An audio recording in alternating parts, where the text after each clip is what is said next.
All right, lucky 7, October 7 or 7th. Katie, calm down. There's Linda. She's making something. And that's Kitty. He's trying to jump up against the door. There he goes, right into the whale shark tunnel. You okay? Stepping out there. It's a little play device. It looks like a whale shark. Okay. All right, well, I'm gonna go off and clean houses. Linda, what are you doing? Research on other jobs and stuff at home or something? Yeah, pretty much. Yeah, she's gonna look around other restaurants, things. She's always like 2 steps ahead, 2 jobs ahead. So if something goes wrong, she's always, you know, she's just doing research on different type of restaurants and food and things like that. And then I'm gonna try to keep the vlog to a minimum because last night we did, 7 vlogs, and what I need to do is learn editing, and it's editing takes a lot of time. It can take like 6 hours to get a really good 30-minute vlog. I've heard about it. You go through all your footage and you find out exactly what needs to be there, and then you lay it down, and that can take 6 hours. So I'm just cutting and pasting, sending, so I'm sorry. But what I'm going to try to do, this is good exercise, is edit in my head to find out what absolutely needs to be in there. I love to shoot the city of Fort Worth and the skyline, and maybe a cool car that comes by, or maybe I meet someone. I can't really film people without a contract or video, but I usually try not to. That's why you see a lot of stuff where you see my feet, because I keep it down on the ground at times. I don't know. We'll figure it out. But if you have any ideas, leave a comment when it comes to editing in your head and when you're filming or videoing or vlogging, video logging. All right, y'all have a good one. All right, Linda, you have a good day. All right, let's put that aerator in there now. We just, oh, sorry about that. Did that work? Okay, let me just see. All right. All right, and it's a cleaning day today, so there you are. There, it's a cleaning day. Okay, going to NRH, short for North Richland Hills. And if you're a lady, don't forget to take your women's multivitamins. Brought to you by Subway and multivitamins. Yay! By Walgreens. Right there. So. All right, you put the date on it. That's really nice of you, sweetie. Just in case I put it aside, I'll have that date to know that, How good would a sandwich like this last? It feels good outside. It's probably like in the 60s. Okay, so how long would a sandwich like that last? Up to 4 hours. Up to 4 hours. Oh, you didn't tape it on there. You just put a little message. That's so sweet. Here, give me a kissy again. No, you're so nice. All right, little message, and we are hitting the road.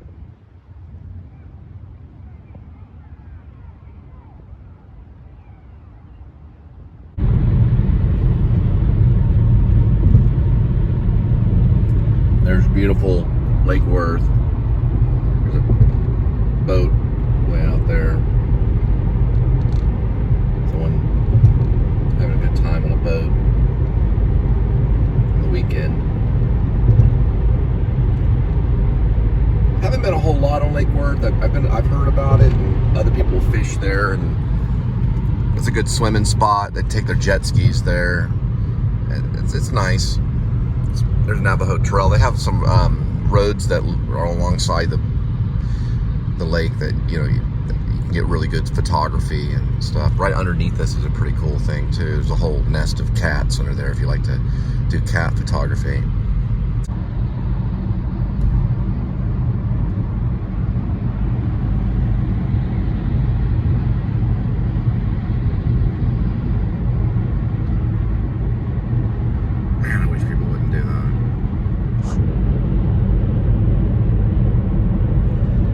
Yeah, there are a lot of swervers, and he's tailgating the truck way over there. You can't really see it. I wish they wouldn't do that. But I know, one time I had this teaching job. I was way out in Denton. I was a guest teacher at a private school called Trinity Valley, and I had to take these rental cars from Denton all the way to Fort Worth. It's like a 30-minute drive, sometimes 40 minutes with traffic. And I was in ballet class, so I would get out of ballet class. I'd still be in all my tights and everything. I had to get there to teach because I'd had to do a quick change, you know, before I'd start teaching. And I would go like 90. I just can't believe I used to do that. 90's not super fast, you know, 90 miles per hour, but it's dangerous. And then you know you have when you're going 90, you have to swerve, and it just wasn't worth it. I always regretted doing that. And then my acting teacher at UNT, Marjorie, found out about it through, I think Ray Wardle was on the highway.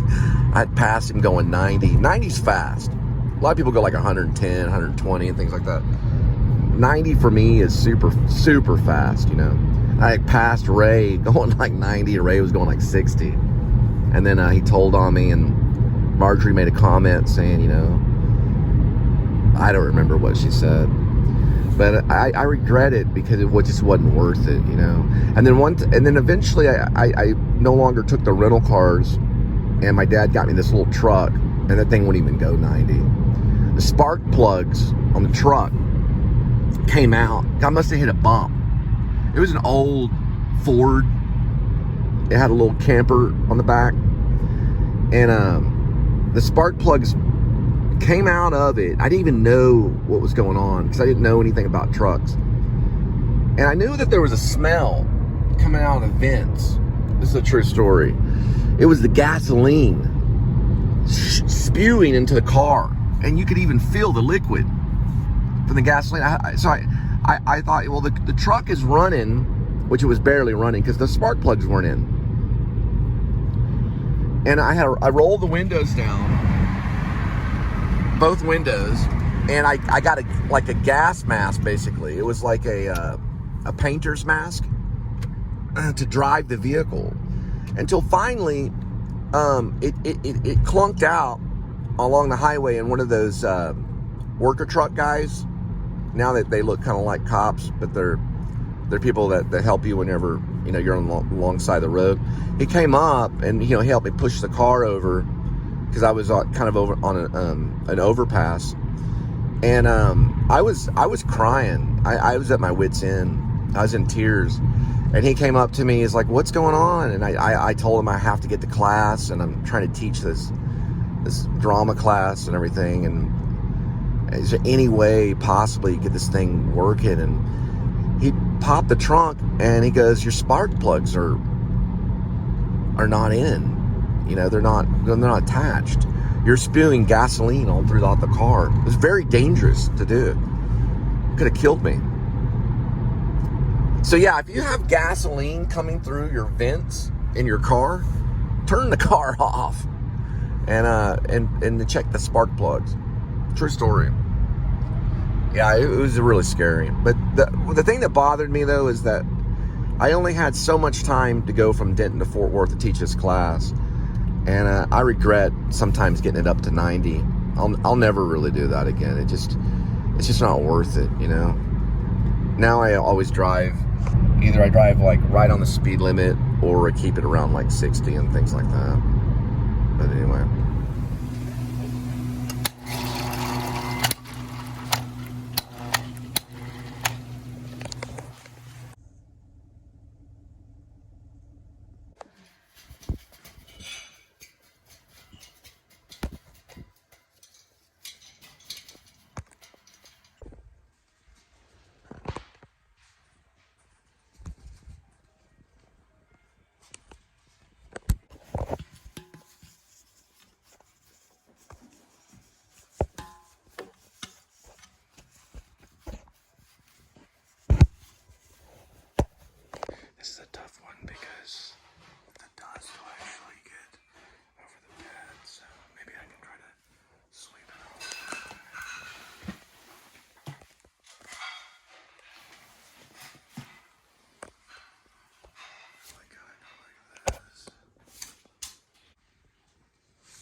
First, start with dishes, and then you can go to the kitchen top countertops, which we already did. Dishes and countertops, okay? Eventually, after just kind of spot cleaning, doing tables and things like that, you make your way into the bathroom. You'll do bathtub and this. You want to start high and then low. On the low, you would sweep and stuff like that and do the steam stuff. So now we're moving on to here. The reason why is because dirt seems to fall off higher and then you get under it, right? So start high and then go low.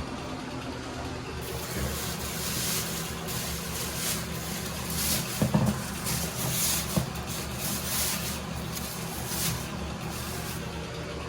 You can use your own stuff if you ask permission.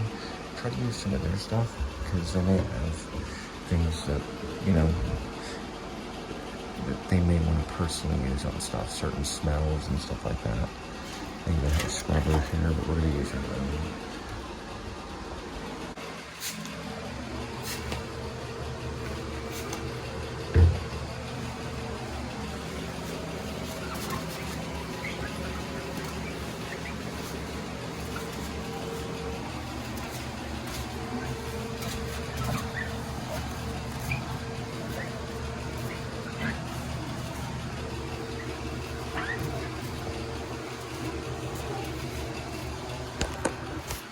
So